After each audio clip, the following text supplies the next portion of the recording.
बात आ रही है कि भाजपा के साथ वहां क्या हुआ। आप लोग आज से साल भर पहले वहां जो जीएचएमसी का चुनाव हो रहा था, कॉरपोरेशन के चुनाव में प्रधानमंत्री जहां रोड शो किया करते थे, और इस चुनाव में जो 3 रोड शो हुए, जहां जहां से मोदी जी का रथ निकला, वहां तो जमानत जब्त हो रही है भाजपा के कार्यकर्ताओं की। और ये जो बात हम लोग बार बार कह रहे थे कि ये जो बीजेपी, एमआईएम और बीआरएस की जो जुगलबंदी है, उसको जनता ने समझा, और वो बाय बाय केसीआर का जो नारा हमने दिया था, उसको जनता ने खुले बाहों के साथ कांग्रेस मध्य प्रदेश की बात। लेकिन नीरज जी, एक मिनट, नीरज जी, मोदी जी का रथ कहां निकला आपको पता होगा। भारत जोड़ो राजस्थान से कहां से निकली थी सर? भारत जोड़ो यात्रा राजस्थान में कहां से निकली तो थी? राजस्थान शायद 33 सीटों से निकली थी, अगर मैं गलत नहीं। देखिए 33 सीट्स। जी नीरज जी को बोलने, नीरज जी।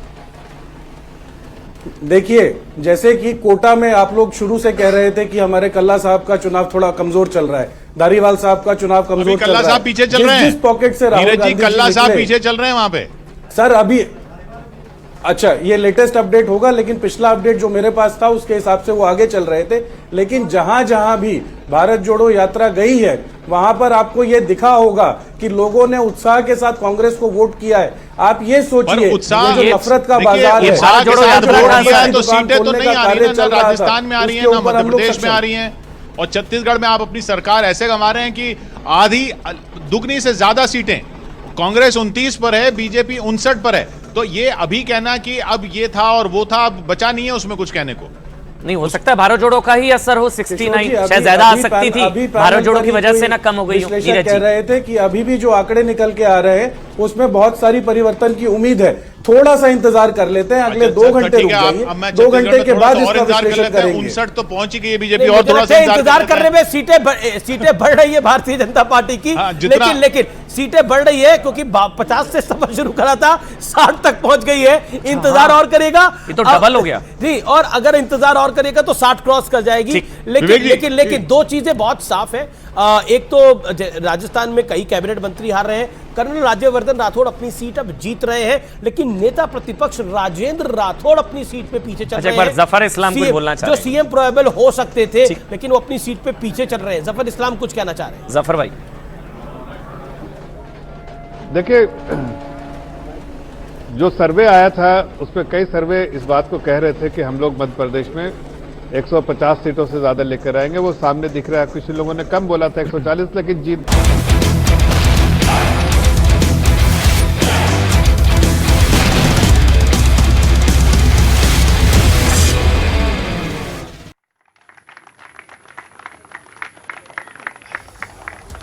सबसे बड़े दंगल में आपका एक बार फिर से स्वागत है, और अब जनता के बीच में, जनता के साथ, और यहां खुली हवा में सब बातचीत के लिए मैं तैयार हूं। प्रतीक त्रिवेदी, बातचीत के लिए, सिलसिले को जोड़ने के लिए तमाम सारे पैनलिस्ट, और वो जनता जिसके पास नब्ज पर हाथ भी रहता है और वही नब्ज भी है, जिस पर किसका हाथ ज्यादा था, सही था, सटीक था, बताने के लिए मैं मौजूद। यहाँ कुछ अंदाजा लगाने के लिए मैं मौजूद। ज्यादा उपयुक्त शब्द है कि अंदाजा ही लगाया जा सकता है। बाकी जनता के मूड में क्या है, कैसे करती है, क्या करती है, वो सामने स्क्रीन पे आप देख रहे हैं। तमाम सारे वादे, तमाम सारी बातें, लेकिन किसके वादे पर सबसे ज्यादा भरोसा, किसकी बात पर भरोसा, ये तो बस जनता ही जानती है। बहुत बहुत शुक्रिया, थैंक यू सो मच। आज दोपहर में बातचीत का सिलसिला आपके साथ जुड़ रहा हूं मैं। जो मेहमान हमारे साथ मौजूद हैं, मैं उनसे एक बार तारुफ करा देता हूं। मुमताज आलम जी, बहुत बहुत शुक्रिया। प्रभात जी कुछ देर बाद मौजूद रहेंगे। सर्वेश पाठक जी, बहुत बहुत शुक्रिया, thank you so much. Niti Sharma, thank you so much. Yuvraj Pokhran साहब, बहुत बहुत शुक्रिया, thank you so much. Anuja Kapoor, बहुत बहुत शुक्रिया, बीजेपी से हैं, थैंक यू सो मच। और मुस्कान बता रही है कि अपने आप में बात काफी अच्छी है।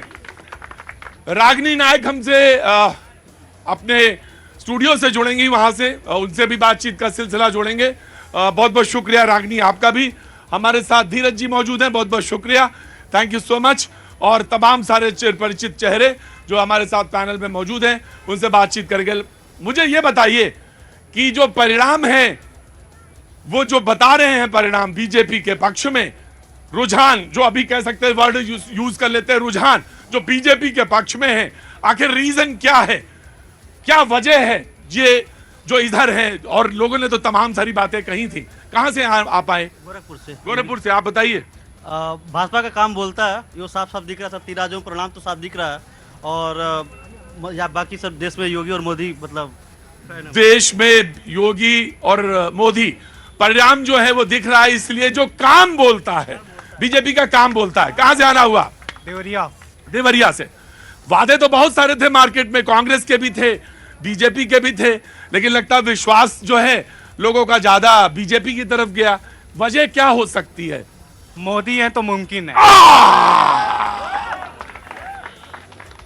रागनी नायक हमारे साथ जुड़ चुकी हैं, और रागनी आपका बहुत बहुत स्वागत है। और मैं पहला सवाल आप ही से करना चाहूंगा। जनता की तरफ से एक सवाल आया है, क्या नाम है आपका? आदित्य पांडे। कहां के रहने वाले हैं? देवरिया उत्तर प्रदेश के, जो हमारे साथ मौजूद हैं। उन्होंने कहा कि, अमित जी आपका भी बहुत बहुत स्वागत है, उन्होंने कहा कि मोदी है तो मुमकिन है, और ये इसी वजह से उन्होंने कहा कि जीत का जो आप अभी जो रुझान है, जो परिणाम की तरफ बदलते जा रहे हैं तेजी से, तो उन्होंने कहा कि मोदी है तो मुमकिन है, इसीलिए विश्वास जगता है। जी रागिनी। कहूंगी कि जनादेश सर माथे पर। लोकतंत्र में, चुनावी राजनीति में हार भी मिलती है और जीत भी मिलती है। अगर जीत की मिठास अच्छी लगे तो हार की खटास को भी स्वीकार करना चाहिए, और कांग्रेस की वही परिस्थिति इस चुनाव में रही। तेलंगाना में हमने प्रचंड बहुमत के साथ जीत भी हासिल की, उसे भूलना नहीं चाहिए, और वो इस हालत में की कि हम तीसरे नंबर का दल थे, और हमने संघर्ष करते हुए जोश जुनून और जज्बे के साथ सत्ताधारी दल को उखाड़ फेंका, जो कि एआईएमआईएम के साथ भारतीय जनता पार्टी के दोहरे चेहरे का एक रूप था। बहरहाल, इसके बाद मैं जरूर ये कहना चाहती हूं कि जीत का अभिमान ना हो, हार से परेशान ना हो, और लक्ष्य के प्रति निरंतर प्रस्थान में हो। तो ये रागनी में एक सवाल आपसे, रागनी आपसे माफी के साथ, रागनी में माफी के साथ एक सवाल पूछना चाहता हूं कि आखिर कब तक ये कहा जाएगा कि हार से परेशान ना हो, हार से परेशान ना हो? आखिर कहीं ना कहीं कार्यकर्ता का मनोबल थोड़ा टूटता तो है ही है ना, तो कैसा ये, इसको कैसे, उस परिणाम को नई ऊर्जा में कैसे तब्दील करेंगे जब परिणाम हमेशा विपरीत जा रहे हो? प्रतीक जी, बात पूरी नहीं होने दी, मैं आगे आ रही थी। देखिए, हिमाचल में हार हुई भाजपा की, कर्नाटक में हार हुई भाजपा की, तेलंगाना में हार हुई भाजपा की, अभी मिजोरम में भी हार होगी भाजपा की। तब भी ये कहना चाहिए था ना कि मोदी है तो मुमकिन है। ठीक है, मैं और अपन जीत रहे हैं। ये जीत मैं प्रधानमंत्री नरेंद्र मोदी जी को समर्पित करता हूँ, क्योंकि उनके आशीर्वाद से जीत हासिल की है। और लाडली बहनों, तुम्हें ये जीत समर्पित करता हूँ, तुम्हारी जीत है। भाई और बहन मिलकर हम साथ चलेंगे और मध्य प्रदेश को भी आगे बढ़ाएंगे, और जनता की और बहनों की जिंदगी भी बदलेंगे। भाई बहन सदा साथ रहेंगे मिलकर। स्क्रीन पे शिवराज सिंह चौहान आपको दिख रहे हैं, मुख्यमंत्री मध्य प्रदेश, लेकिन इससे साथ ही हमारे साथ जुड़ रही हैं केंद्रीय मंत्री स्मृति ईरानी जी। स्मृति ईरानी जी, आपका बहुत बहुत स्वागत है, और मैं कैनॉट प्लेस से जनता के बीच में से आपका स्वागत कर रहा हूं। तमाम सारे लोग यहाँ पर मौजूद हैं, और बहुत सारे लोग आपसे हाय भी कह रहे हैं, और बहुत सारे लोग हाथ हिला के आपका अभिवादन भी कर रहे हैं। और सबसे खास बात यह कि अभी एक शख्स ने बोला, जो कि हमारे साथ ठीक पीछे खड़े हुए थे, कहीं जा रहे हैं, सामान खरीदने आए थे, अच्छा आए हैं कैनॉट प्लेस। उन्होंने कहा कि मोदी है तो मुमकिन है। वादे, नारे, आश्वासन कई थे मार्केट में, लेकिन मोदी जी की ही बातों पे मार्केट ने या आम जनता ने विश्वास किया। आखिर कारण क्या है? आपको क्या लगता है? कार्यकर्ता, एक नेता, एक केंद्रीय मंत्री और पुरानी एक कर्मठ नेता होने के नाते मुझे लगता है कि नॉर्मली हमारे जर्नलिस्ट या फिर मीडिया के बंधु ये अपेक्षा करते हैं कि मोदी है तो मुमकिन है, ये भाजपा के कार्यकर्ता बोलेंगे। लेकिन आज आप जनता के मध्य में है, जब ये मंत्र जब जनता स्वयं कहने लगे, तो ये इस बात का संकेत है कि मोदी की गारंटी कैसे धरातल पर फलीभूत हो रही है। जनता का ये विश्वास 4-5 विशेष मुद्दों की वजह से निश्चित रूप से है। एक, विषम परिस्थितियों में जो नरेंद्र मोदी ने देश का मार्गदर्शन किया, नेतृत्व किया, विशेषतः कोविड के दौरान, मुझे लगता है वो जनता की कसौटी पर खरे उतरने का काम हमारे नेतृत्व ने किया। दूसरा, जिस प्रकार से नरेंद्र मोदी ने विकसित भारत का संकल्प लिया, राष्ट्र में कई नेताओं ने हमारे अधिकारों की बात की, लेकिन राष्ट्र के प्रति जिम्मेदारी का एहसास जो नरेंद्र भाई ने दिलाया, राइट्स और रिस्पॉन्सिबिलिटीज के मध्य में जो बैलेंस नरेंद्र भाई ने कहा हमें बनाकर चलना है नागरिक होने के नाते, वो जनता को भाई। मोदी की गारंटी सिर्फ खाद्य की सुरक्षा नहीं, बल्कि राष्ट्र की सुरक्षा जो है वो भी जनता को भाई है। और कहीं ना कहीं आज का जो परिणाम आया है वो नरेंद्र भाई की एडमिनिस्ट्रेटिव पॉलिसीज की भी जीत का संकेत है। और लास्टली, मोदी पर जिस कांग्रेस पार्टी या विपक्ष के नेता ने पर्सनल कटाक्ष किए हैं, मुझे लगता है आज जनता ने उसका मुंहतोड़ जवाब दे दिया है। मैं लास्ट वाले पोर्शन पे भी आऊंगा और बीच में वो गारंटी वाली बात पर भी आऊंगा, क्योंकि सभी ने आज ट्वीट किया। लेकिन मुझे एक सवाल पूछना है आपसे। आप दौरे पे थी और मैं पता भी चला जिस जगह पे थी वहां पे भी कभी कभी मैं पहुंच जाता था, लेकिन बातचीत आपसे नहीं हुई। लेकिन मैं एक बात जानना चाहता हूं, ये जो छत्तीसगढ़ का आंकड़ा है, इसको लेकर तमाम सारे लोगों ने बहुत सारी बातें कही। शुरुआती अंदरूनी आकलन भी पार्टी में होता है, उसमें भी ये बातें थी कि भाई वहां तक नहीं पहुंच पाएंगे, वो मैजिक फिगर भी नहीं छू पाएंगे। लेकिन ये कैसे संभव हुआ? हालांकि एक बात मैं यहां पे कह रहा था, मैंने भी शो में पहले भी कहा, बहुत तेजी से बीजेपी आगे आई वहां पे, लेकिन यहां पहुंच जाएगी इस फिगर पे 55 पे बढ़त पे और कांग्रेस 34 पे।